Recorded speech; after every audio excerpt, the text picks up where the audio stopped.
चाहिए तो मुश्किलें ईरान की यहाँ पर बढ़ सकती हैं। और वहीं से बीच बड़ी खबर आपको बताऊं, खामनेई इस वक्त गुस्से में नजर आ रहे हैं। खामनेई का कहना है कि दुश्मन को अपनी ताकत का एहसास हम करवाएंगे। जिस तरीके का हमला हुआ उसके बाद अब पलटवार भी करवाएंगे, अपनी ताकत का एहसास कराएंगे, खामनेई का कहना है। ईरान को कमजोर समझने की गलती ना करे इजराइल ने ईरान को कमजोर समझने की गलती की है। जिस तरीके का पलटवार यहां पर किया गया है, यानी बार बार ये जताने की कोशिश हो रही है कि कभी भी एक बड़ा रिटेलिएशन, एक बड़ा हमला ईरान की तरफ से किया जा सकता है। लेकिन अमेरिका समेत जो देश हैं वो लोग यहां पर चाहते हैं, अमेरिका समेत, कि किसी भी तरीके का हमला यहां पर ना हो, जिसकी वजह से जो स्थितियां हैं वो और गंभीर यहां पर हो सकती है। लेकिन बड़ा सवाल यह है कि आखिर ईरान, खामनेई जिस तरीके से चेतावनी दे रहे हैं, आखिर तैयारी किस लेवल की है। मिसाइलों की रेंज हमने आपको बताई है। दूसरी तरफ आपको ईरान की जो गुप्त परमाणु शक्ति है, जिसके बारे में कहा जाता है कि एक लेवल तक पहुंच चुकी है, तस्वीरें भी पूरी दुनिया ने देखी थी कुछ दिनों पहले।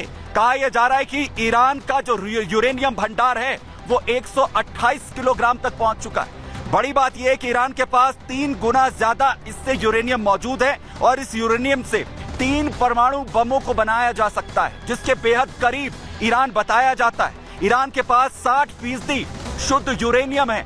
वहीं बड़ी बात यह कि परमाणु प्रोग्राम की सही जानकारी अभी तक ईरान की तरफ से साझा नहीं की गई है कि आखिर उसके पास क्या परमाणु बम बनाने की जो टेक्नोलॉजी है क्या वो पहुंच चुकी है, क्योंकि बार बार इस बात का भी अंदेशा जताया गया कि पाकिस्तान से जो परमाणु बनाने की जो टेक्नोलॉजी है वो ट्रांसफर हुई है। लेकिन यूरेनियम का भंडार ईरान के पास होना ये कहीं ना कहीं एक बड़ा संकेत देता है कि ये युद्ध अगर आगे बढ़ता है, ईरान की तरफ से हमला यहां पर होता है, तो उसमें मुश्किलें मिडिल ईस्ट में और ज्यादा खतरनाक बढ़ती हुई नजर आएंगी। यानी हमला यहां पर और भी खतरनाक होगा। और सबसे बड़ी बात यह है कि अगर ये स्थितियां इसी तरीके से रही तो आगे क्या हालात यहां पर बनेंगे।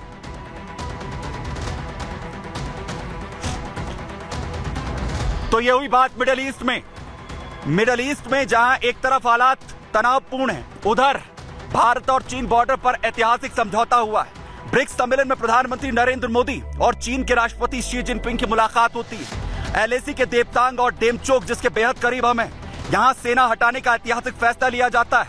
और लेकिन इस फैसले को लेकर भारत के विदेश मंत्री एस जयशंकर ने एक बड़ा बयान यहां पर दिया, जिसमें उनका यह कहना है कि चीन पर एक तरफा भरोसा नहीं किया जा सकता है। क्यों कह रहे हैं विदेश मंत्री, सुनिए जरा।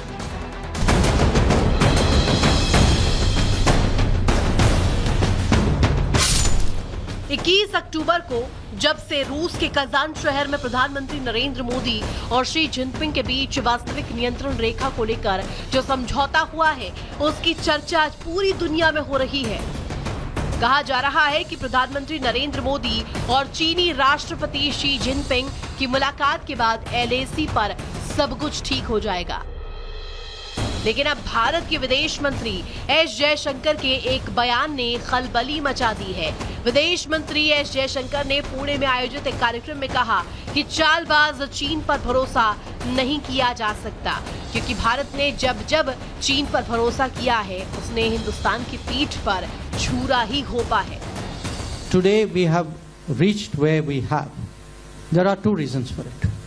One, a very determined effort on our part to stand our ground and make our point.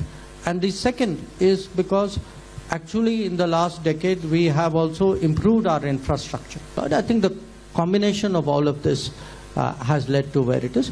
When Prime Minister and President Xi met, at that time it was decided, okay, the foreign ministers will meet and the national security advisors will meet and see how this is to be taken forward.